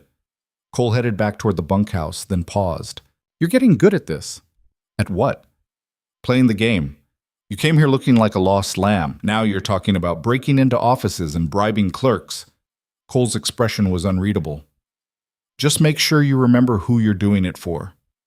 He left Byron standing in the dark, the weight of those words settling over him. Byron found Harlan Reed the next afternoon. The man lived in a small cabin near the timber operation, isolated enough that visitors were rare. He was maybe 60, wiry and quick-moving, with hands that looked like they could pick any lock ever made. Cole sent me, Byron said. Reed studied him. What do you need? Access to a lawyer's office in town. Second floor, above the land office. I need to get in, search for documents, and get out without anyone knowing. When? Tomorrow night. Late. Reed named a price. Byron paid half up front, promised the rest on completion. They agreed to meet at midnight outside Henderson's office. Byron rode back to the ranch as the sun dropped below the mountains, his stomach tight with nerves. He'd done a lot of questionable things in the past month. Bribery, surveillance, now breaking and entering. Each step took him further from the man he'd been when he rode west to honor a promise. But each step also took him closer to something he hadn't known he was looking for. Purpose. Partnership. A fight worth having. He found Valeria in the stables brushing down her mare. She looked up as he approached, reading something in his expression. What did you do? Nothing yet? He leaned against the stall door. But I'm about to do something that might come back on us. I wanted you to know. Tell me. Byron laid it out. The clerk, Henderson, the plan to search the office. Valeria listened without interrupting, her hands never stopping their work on the mare's coat. When he finished, she set down the brush. If you get caught, I can't protect you. Vane will press charges, and breaking into a lawyer's office is serious. You could end up in territorial prison. I know. And you're doing it anyway. Someone has to. Valeria stepped closer, close enough that Byron could see the lines around her eyes, the gray threading through her dark hair. This isn't your fight, Byron. You could walk away, annul the marriage, take some money, start over somewhere safe. I could. He met her gaze steadily. But I won't.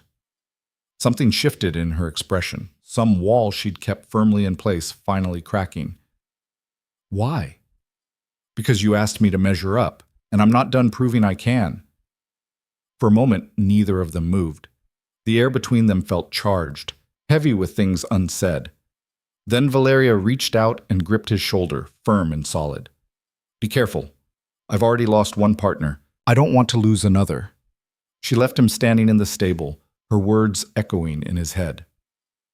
Midnight found Byron outside Henderson's office, dressed in dark clothes, his heart hammering against his ribs. Harlan Reed materialized from the shadows like he'd been part of them all along. Doors around back, Reed whispered. Lock simple. Give me 3 minutes. Byron kept watch while Reed worked. The street was empty, most of the town asleep. A dog barked somewhere in the distance. The wind rattled a loose shutter. Reed opened the door without a sound. Clock's ticking. You've got 20 minutes, maybe less. Longer than that, someone might notice. They slipped inside, closing the door behind them. Reed lit a small hooded lantern, just enough light to see by. The office was cramped, smelling of old paper and tobacco. Filing cabinets lined one wall. A desk dominated the center, covered in documents. Byron started with the desk, searching through drawers systematically. Legal briefs, client correspondence, billing records. He found several files marked with Vane's name and pulled them, scanning quickly. Most of it was routine, land purchases, transfer documents, nothing obviously illegal. But then Byron found a ledger in the bottom drawer, tucked under a stack of law books. He opened it, and his pulse quickened. Payments. Dozens of them, listed by date and amount. No names, just initials. TP, $50. DM, $75. VS, $100. And next to each payment, a notation. Survey delay, file misfiling, boundary adjustment. This was it. Evidence of systematic bribery, payments made to officials for services rendered. If they could match the initials to actual people, they could prove Vane had corrupted the entire process. Time, Reed hissed from the door. Byron closed the ledger, started to put it back, then stopped. This was the evidence they needed. But taking it meant crossing a line he couldn't uncross. He made a decision. He pulled out several pages, folded them carefully, and tucked them inside his shirt. Then he replaced the ledger exactly where he'd found it. They slipped out the back door, Reed locking it behind them. Within minutes, they'd separated, Reed disappearing into the night while Byron circled back toward where he'd left his horse. He was almost there when a voice stopped him. Working late, Mr. Hale? Byron turned slowly. Kane stepped out of an alley, his hand resting casually on his gun. Could ask you the same thing, Byron said, keeping his voice steady. I'm being paid to watch. You? Kane's eyes were cold in the moonlight. You look like someone who's been somewhere he shouldn't be. Just taking a ride, couldn't sleep. Funny, neither could I. Kane moved closer. See, I've been watching Henderson's office. Mr. Vane thinks someone might try something stupid, and look at that. He was right. Byron's hand drifted toward his own gun. I don't know what you're talking about. No? Then you won't mind if I search you. I mind plenty. They stood facing each other, the tension thick enough to cut. Byron ran through options. Fighting would draw attention. Running would confirm guilt. But standing here meant Kane might find the documents. Before either could move, a voice cut through the darkness. There you are. Valeria stepped into the street dressed for riding, her expression annoyed. I've been looking everywhere. Cole said you rode into town hours ago. Byron's mind raced, trying to understand what she was doing here. Then he caught the slight nod she gave him, the message in her eyes. Play along. Sorry, Byron said. I was at the brass rail, lost track of time. Valeria turned to Kane, her voice cold. Mr. Kane, does Marcus Vane know you're harassing people in the middle of the night? Just doing my job, ma'am. Your job is to intimidate and threaten. I'm well aware. She moved to Byron's side. My husband and I are leaving. If you have a problem with that, take it up with the sheriff. Kane's jaw tightened, but he stepped back. No problem. Tonight. But you might want to be more careful where you ride, Mr. Hale. Town can be dangerous after dark. He walked away, but Byron could feel eyes on them the whole way to their horses. Once they were riding out of town, Byron finally spoke. How did you know? I didn't, but I know you, and I know when you're about to do something reckless. Valeria's tone was sharp. Did you get it? Byron pulled out the folded pages. Payment records, bribes to half the officials in the territory.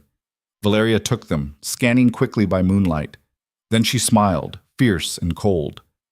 This is enough. Cortland can match the initials to names, subpoena the full ledger legally, build a case. She looked at Byron.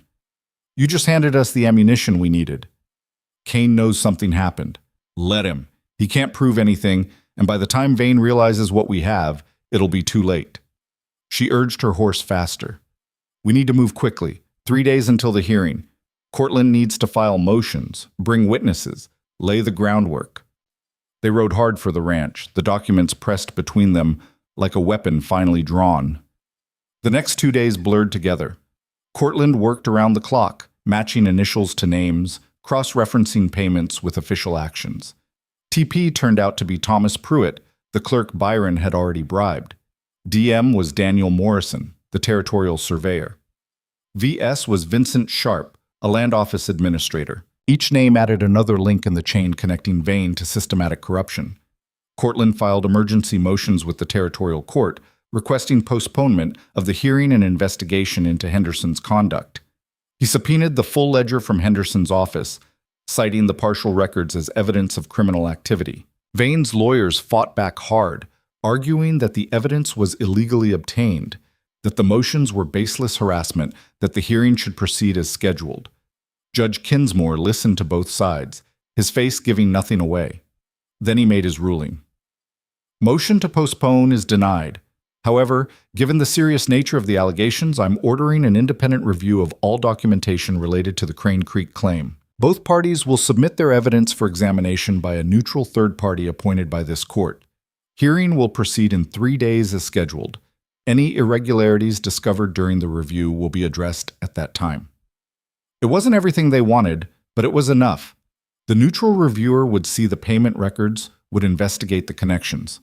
Vane's carefully constructed case would start to crumble. Byron watched from the gallery as Vane's face darkened, saw Henderson whisper urgently in his ear. Across the aisle, Valeria sat perfectly still, her expression calm. But Byron could see the tension in her shoulders, the way her hands gripped the armrest. They left the courthouse together, Cole and Cortland flanking them.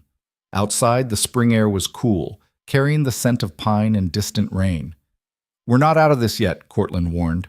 The review helps, but Vane still has resources. He'll come at us from another angle. Let him, Valeria said. We're ready. But Byron saw something in her eyes. Not fear exactly, but awareness. They'd wounded Vane, backed him into a corner, and cornered animals were the most dangerous kind. That night, Byron couldn't sleep. He paced his room, then gave up and went downstairs. He found Valeria on the porch, wrapped in a shawl, staring out at the dark hills. Couldn't sleep either, he asked. Too much happening. She didn't look at him. Tomorrow Vane makes his move. Whatever he's been holding back, whatever final card he has to play. Tomorrow's when we'll see it. Byron leaned against the porch rail beside her. We'll handle it. Will we? She finally turned to face him. I've been in fights before, Byron. With neighbors, with competitors, with men who thought a woman couldn't hold power. But Vane's different. He doesn't just want to win. He wants to destroy, to make an example. Then we make an example of him first. Valeria studied him for a long moment. You've changed. When you first arrived, you looked like you were waiting for permission to exist. Now you look like you're ready to burn the world down if you have to. Maybe you changed me. Or maybe I just gave you a reason to stop hiding. She reached out, her hand finding his in the darkness. Whatever happens tomorrow, thank you for staying, for fighting, for being exactly what I needed. Her hand was warm, solid, real. Byron squeezed it gently. We're going to win this. I know. She smiled, small but genuine. Because we're not fighting alone anymore. They stood together in the quiet, watching the stars wheel overhead, knowing that tomorrow would bring the final confrontation. Knowing that whatever happened, they'd face it side by side. The war wasn't over. But for the first time, Byron believed they could actually win it. Morning came too fast and too cold. Byron dressed in his best clothes. The same ones he'd worn to the wedding, though they fit him differently now. He'd put on muscle from months of hard work, and his face had lost the hollowed-out look of a man who'd forgotten what he was living for. Valeria was already downstairs, dressed in dark blue silk that made her look like she was going to war. which Byron supposed she was. Cortland sat at the dining table, surrounded by documents, making final notes. Cole stood by the door, checking his rifle one more time. "We leaving a guard at the ranch?" Byron asked. "Garrett and Pine," Cole said. "Rest of the crew knows to stay sharp. If Vane tries anything here while we're in town, they'll handle it." Valeria picked up her gloves. "Then let's finish this." The ride to Mercer's Bend felt longer than it should have. The four of them moved in tight formation, watchful, saying little. The tension was thick enough to taste. Byron kept running through scenarios in his head, trying to anticipate what Vane might do. But every angle he examined led to dead ends, or worse. The courthouse was packed. Word had spread about the hearing, and half the territory seemed to have shown up to watch. Ranchers, businessmen, townspeople, everyone with a stake in how land rights got decided. Byron saw faces he recognized from the saloon, the land office, the general store. All of them watching, waiting to see who'd walk away standing. Vane was already there, seated at the plaintiff's table with Henderson and two other lawyers Byron didn't recognize. Kane stood against the back wall, arms crossed, eyes scanning the room like he was looking for threats. When his gaze landed on Byron, something cold passed between them. Judge Kinsmore entered through the side door, his black robes making him look older than he probably was. He took a seat, arranged his papers, then looked out over the crowded courtroom. This hearing concerns a disputed claim to approximately 500 acres along Crane Creek, currently held by Valeria Sheng, contested by Marcus Vane. His voice carried easily, no nonsense, and direct. Both parties have submitted documentation. The court has also received evidence of potential irregularities in the filing process. We'll hear arguments from both sides, review all evidence, and I'll make a ruling. This is not a jury trial. My decision is final. Henderson stood, buttoning his jacket. "Your Honor, if I may address the allegations of irregularities, you may not yet." Kinsmore gestured to Cortland. The defendant filed the challenge. "Mr. Cortland, you'll present first." Cortland rose smoothly, carrying himself like a man who'd done this 1,000 times. "Thank you, Your Honor. The facts are straightforward. In 1871, Thomas Sheng purchased the disputed parcel from Harlan Cross in a legitimate transaction documented by bill of sale. Mr. Cross had acquired the land from a trapper known as Old Dutch, who'd worked the territory since the 1850s. We have a witness, Ezra Blackwell, who can verify this chain of ownership. Henderson was on his feet immediately. "Hearsay, Your Honor. Mr. Blackwell's testimony is based on decades-old memories, with no documentation to support his claims." "Mr. Blackwell is 92 years old and sharp as ever," Cortland countered. "He personally knew Old Dutch, worked a trapline with him, and witnessed the transfer to Harlan Cross. His testimony establishes continuity of ownership that predates any territorial record-keeping." Kinsmore made a note. "I'll hear from Mr. Blackwell. Continue." "Furthermore," Cortland said, pulling out the copied pages Byron had taken from Henderson's office, "we have evidence that Mr. Vane's challenge was not filed in good faith, but as part of a coordinated effort to manipulate the land claims process. These documents show systematic payments made to territorial officials in exchange for favorable treatment." The courtroom erupted. Voices rose, people craning to see the papers. Kinsmore's gavel cracked like a gunshot. "Order! I will have order!" He turned to Henderson. "Are these allegations accurate?" Henderson's face had gone pale, but he recovered quickly.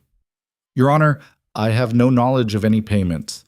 These documents, if they're even real, could have been fabricated by the defense to discredit my client." "They're not fabricated," Cortland said. "The court's neutral reviewer has already examined the original ledger from your office. The initials match payments to Thomas Pruitt, Daniel Morrison, and Vincent Sharp. All three have been subpoenaed." Kinsmore's expression darkened. "Is this true?" Henderson opened his mouth, then closed it. For the first time, he looked uncertain. Vane leaned over, whispering urgently.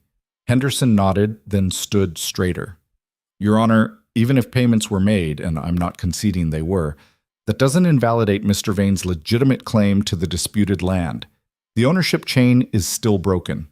Old Dutch never formally registered his claim. Cross's transfer to Sheng was never properly documented. My client has every right to challenge a claim built on verbal agreements and faded memories."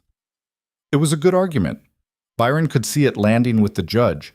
See Kinsmore weighing the legal merits against the moral implications. The law requires documentation, Kinsmore said slowly. Verbal transfers and witness testimony, while valuable, don't carry the same weight as recorded deeds and surveys. Byron felt his stomach drop. They were losing, but Valeria stood, her voice cutting through the murmurs. "May I speak, Your Honor?" Kinsmore hesitated, then nodded. Briefly. "My husband built this territory, not just our ranch, this territory. He provided jobs, supported the town, helped establish the railroad. He did it legally, honestly, and with more integrity than most men could claim." Her voice was steady, controlled, but Byron could hear the steel underneath.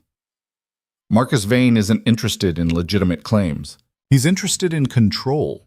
He wants to monopolize water rights so he can squeeze every rancher in this valley, and he's willing to corrupt the entire system to do it." "Mrs. Sheng," Kinsmore said quietly, "I understand your position, but my job is to interpret the law, not to judge character." "Then interpret this." Cortland stepped forward, placing a thick folder on the judge's desk. "Marriage certificate. Byron Hale and Valeria Sheng, legally married. Under territorial law, any property held by either party becomes jointly owned. Mr. Hale has a vested interest in this claim, and his testimony regarding the land's value and use is admissible." Byron's head snapped toward Cortland. They hadn't discussed this, but the lawyer gave him a slight nod, and Byron understood. This was the final play. Kinsmore flipped through the folder. "Mr. Hale, approach." Byron stood, his legs steadier than he expected. He walked to the front of the courtroom, acutely aware of every eye on him. "You're Valeria Sheng's husband?" "Yes, sir." "How long have you been on the property?" 3 months, give or take." "And in that time, have you observed anything that would verify the defendant's claim to the Crane Creek parcel?" Byron thought carefully. "I've ridden every inch of that land, Your Honor. There's an old cabin up near the creek, half collapsed but still standing. Inside I found traps, old ones, the kind trappers used 50 years ago. And carved into the doorframe is a name, Dutch. Just that, Dutch. It matches what Ezra Blackwell described." Henderson was on his feet. "That proves nothing. Anyone could have carved that name." "Maybe," Byron said, "but not anyone could have lived there for 30 years and left no trace except an old cabin and some traps. That land was worked, Your Honor. It was lived on. And the man who lived there passed it to Harlan Cross, who passed it to Thomas Sheng. That's not a broken chain. That's a legacy." The courtroom went quiet.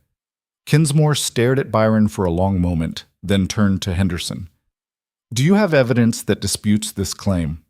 Henderson shuffled papers, his confidence cracking. "Your Honor, we have survey data that shows—" "Survey data that was obtained through bribed officials," Kinsmore interrupted. "I've reviewed the neutral examiner's report. The payments are documented. The timeline matches.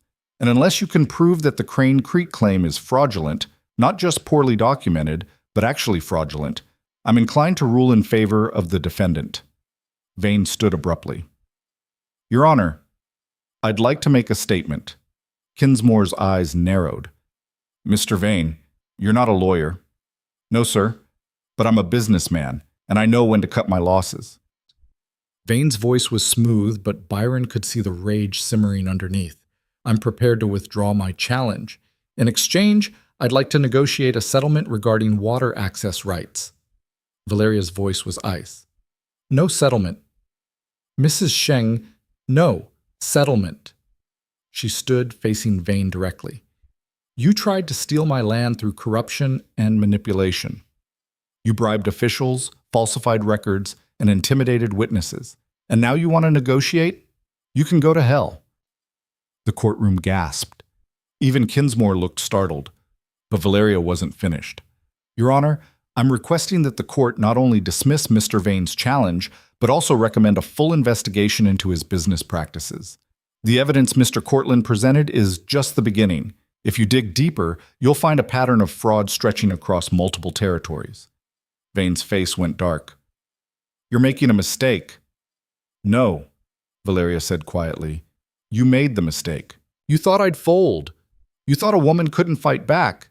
You were wrong." Kinsmore's gavel came down hard. "Enough. Mr. Vane, your challenge is dismissed. The Crane Creek parcel remains the property of Valeria Sheng. Furthermore, I'm recommending that the Territorial Attorney General review all land transactions associated with your business over the past 3 years. If evidence of criminal conduct is found, charges will be filed. He stood, gathering his papers. This hearing is concluded. The courtroom erupted into chaos, people shouting, questions flying.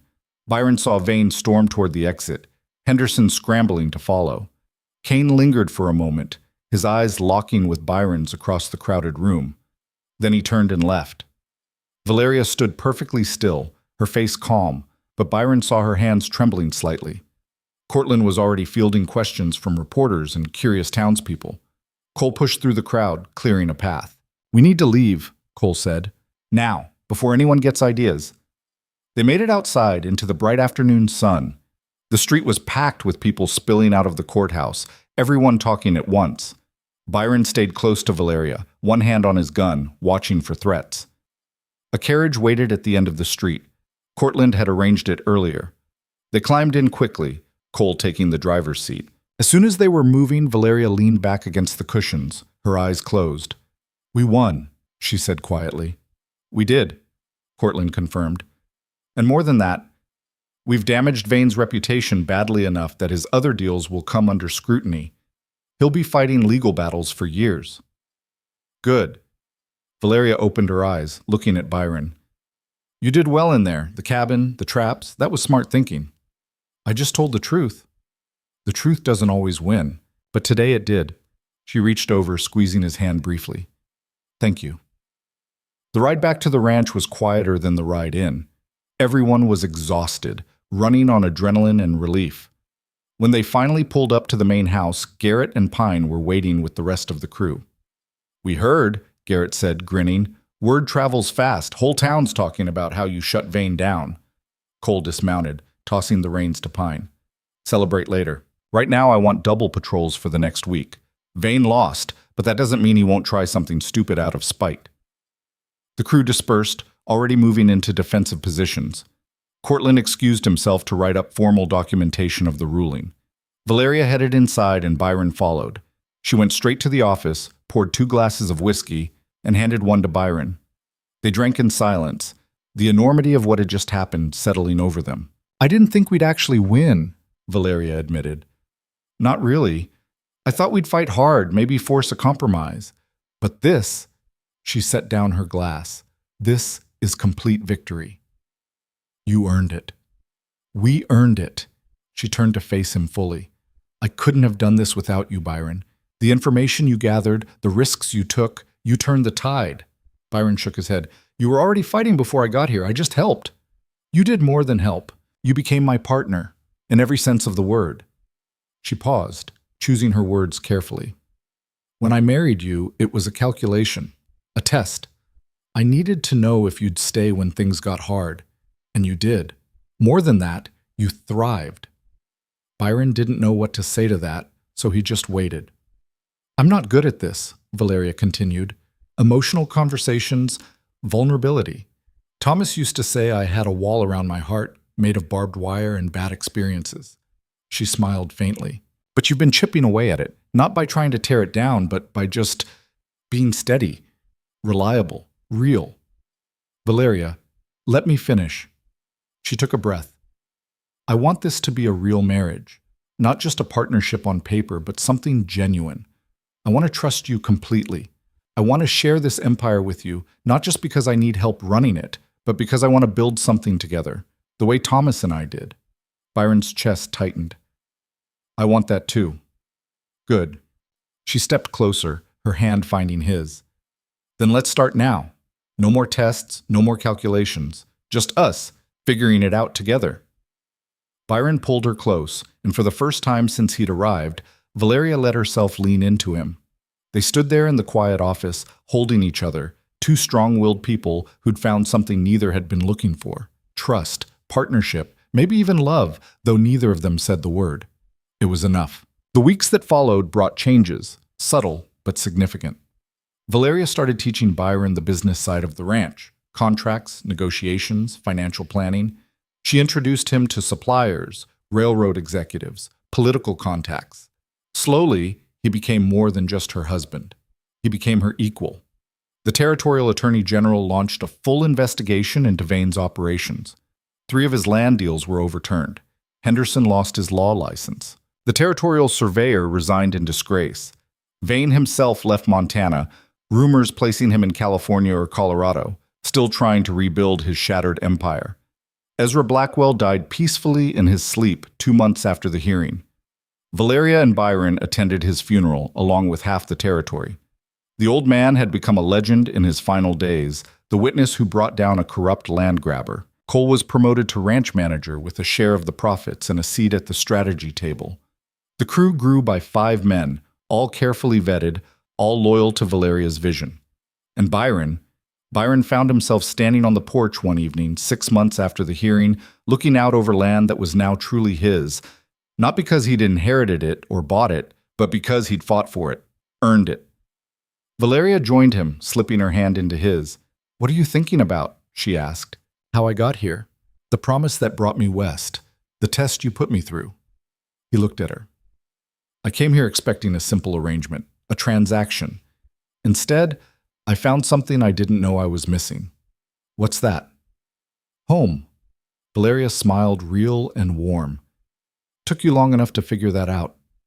They stood together as the sun set, painting the mountains in shades of gold and crimson.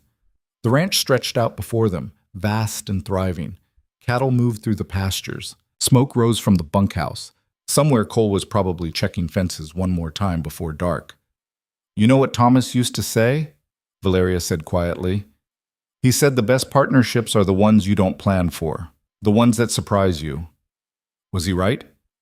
About most things, yes. She leaned her head against his shoulder. "This is one of them."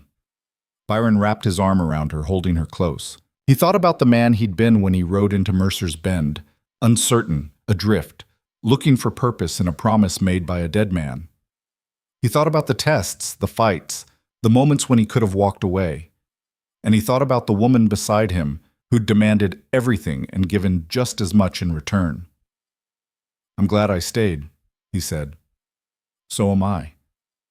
They watched the sun drop below the mountains, knowing that tomorrow would bring new challenges. A ranch this size always had problems: cattle to manage, contracts to negotiate, weather to survive. But they'd face it together, the way they'd faced everything else. As equals. As partners. As something more. The wind picked up, carrying the scent of pine and sage and distant rain. Somewhere on the property, a coyote called out, and another answered. The land was alive, breathing, constant, and it was theirs. Not because of legal documents or survey markers, but because they'd defended it when it mattered most. Because they'd refused to back down when the odds were stacked against them. Valeria turned to face Byron, her eyes serious. "Whatever comes next, and something always comes, we handle it together. Agreed?" "Agreed." She kissed him then, firm and certain, sealing the promise the way Thomas and she must have done 100 times before. When they broke apart, Byron saw something in her expression he'd never seen before. Peace. "Come on," Valeria said, pulling him toward the house. "Dinner's getting cold, and Cole will complain if we make him wait." Byron followed her inside, into the warm light of the house they now truly shared. Behind them, the door closed on the darkness outside, but it didn't feel like shutting something out. It felt like coming home. The empire they'd defended together stretched across the territory, strong and secure. But the real victory, the one that mattered, was smaller and more personal. 2 people who'd started as strangers, bound by a promise neither had made, had become something neither expected. Partners who trusted completely. Allies who fought without hesitation. And maybe, just maybe, 2 souls who'd found exactly what they needed in each other. Byron Hale had ridden west to honor a dying promise. Instead, he'd found a life worth living, a fight worth having, a woman worth standing beside. And as he sat down to dinner with Valeria, Cole, and the future they were building together, he realized something fundamental had shifted. He was no longer the man who'd arrived 3 months ago, uncertain and invisible. He was Byron Hale, co-owner of one of the largest ranch empires in Montana Territory, husband to Valeria Sheng, the most formidable woman he'd ever met, fighter, strategist, partner. He'd finally found his place, and he was never letting it go. Outside, the stars wheeled overhead, indifferent and eternal. The mountains stood guard over the valley. The cattle settled for the night, and the ranch hands finished their rounds. Everything was as it should be, secure, stable, earned through blood and sweat and unwavering determination. The unlikely marriage had become an unbreakable bond. The test had become trust. The arrangement had become something real. And in the warm light of the ranch house, over a simple meal shared with people who'd become family, Byron and Valeria built their future one decision at a time. Together. Always together. The way it was meant to be.